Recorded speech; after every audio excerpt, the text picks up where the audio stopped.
Let's focus on United then. Kaveh, Amorim, what's your first impressions of him? Do you think he's a good fit for United? I think he's made a very good first impression.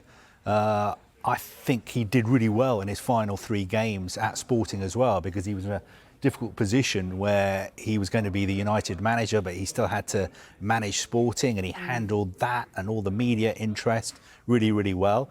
And ever since he's landed in England, he looks the deal. The way he talks as well, you can imagine the way he communicates with his players will maybe inspire them a little bit more than the way Erik ten Hag used to speak to them.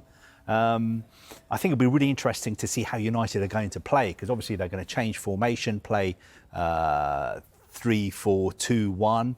I think they're going to be more attacking, more on the front foot the whole time. They're going to be a more exciting side to watch. So, first impressions, very, very good. But of course, the proof is going to be in how they perform and how the players react to him. Yeah, and that's what he says in that interview, isn't it? I'm going to be judged on that, not really about everything else. But I think there is that sort of charm to him that everyone's kind of lured into a little bit in the moment. You know, we saw a really nice interview in terms of when he was still at Sporting and the joking around. He sat in the press conference watching one of his players get interviewed. There's a lot of, joie de vivre going on here.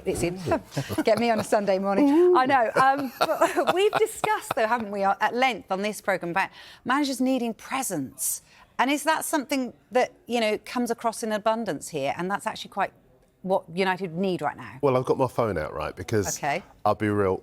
When we were looking at this footage on Friday, I was texting you all the way through. Yeah. And I was saying to you all of the different things that really jumped out about him. He's a fantastic communicator, but he has a way about him. He has charisma. And you can see that in the way that he relates to Gary. I mean, Gary's done some terrific interviews already, and you can see why people open up to Gary, because of the standing he has in the game, in the sport. But there is something very different. I am the most excited about Amorim than I've been about any manager since Sir Alex Ferguson. And that's quite a big thing to say. But I think statement, he's Darren. 39 years of age, has a connection with the dressing room already. No, United you manager. Mean United United, manager. Sorry. But even when Mourinho came in. Including Mourinho. I think Mourinho should have gone after Sir Alex. Not that went at the point. I think they missed an opportunity to get him at a time when he could really have done something with the club. And I think by the time Mourinho went in, there was already this obsession with big names without enough of an emphasis on the team and building. And we know that he's a fantastic team builder. And I think now they understand that you've got to have somebody who has everything, who can build a culture. And that's what he did at Sporting. And that's quite key in terms of some of the things he was saying, because when he answered that question about Marcus and Casemiro going away, he was saying the club is really the issue, not the individual players, because they worked within the culture that was set for them. And he is all about building a culture. When you refer to those last 3 games at Sporting, the reason they did so well in those last 3 games is because the culture was right. Even though he was leaving, the players still knew what their jobs were and they still knew what the standard was.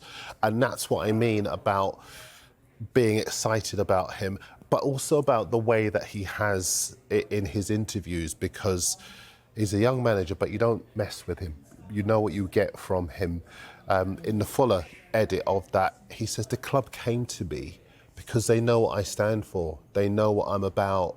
And he appreciates the fact that he is now in charge of a superpower in world football.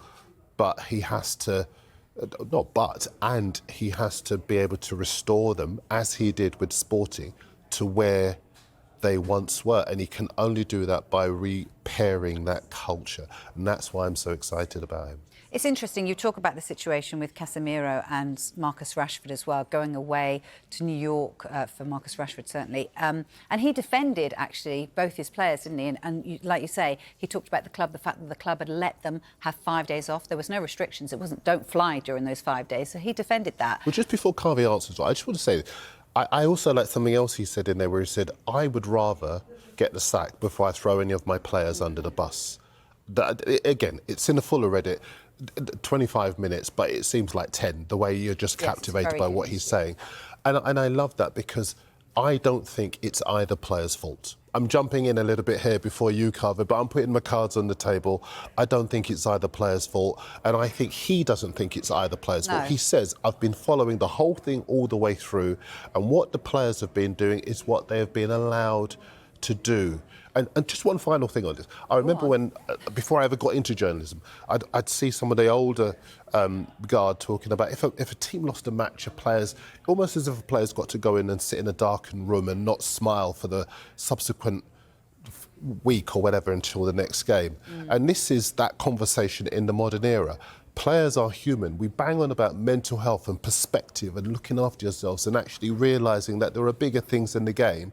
And then we're upset that Marcus is doing what works for Marcus. You know, and the wonderful thing about Amorim is that he's very different to Ten Hag, is that Ten Hag was very good tactically.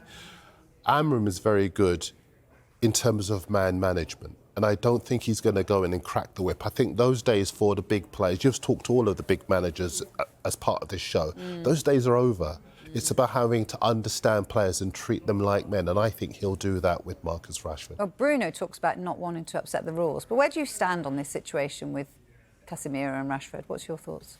I think it was a storm in a teacup. Yeah. And I think it's time we smash the teacup because I do not, for the life of me, see what Marcus Rashford has done wrong. He had time off, he flew to New York, and he went to a basketball game. What's wrong with that?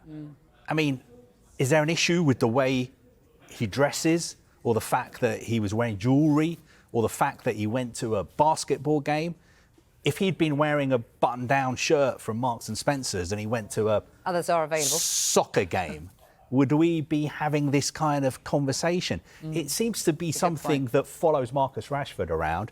It also follows Raheem Sterling around, this sort of focus on everything he does and trying to turn him just living his life into a negative. And as for Casemiro, I mean, he went on holiday with his family to, was it Disney World? I mean, they had 5 days off. If Manchester United had said to them, you are not allowed to leave this country, you're not allowed to get on a plane, I'm sure they would have stayed in Manchester. If they'd been told you need to come in for training, I'm sure that's what they would have done. But this is a club in transition. They were moving from one manager to another. Ruben Amorim was flying in. The players had been told you've got 5 days off. And I think it's time we just drew a line under this and let Marcus Rashford and also Raheem Sterling just live their lives. If they do something really, really wrong that warrants it being, you know, on the back pages or on the front pages, fine, they'll deal with it. But if they're just leading their lives, leave them alone.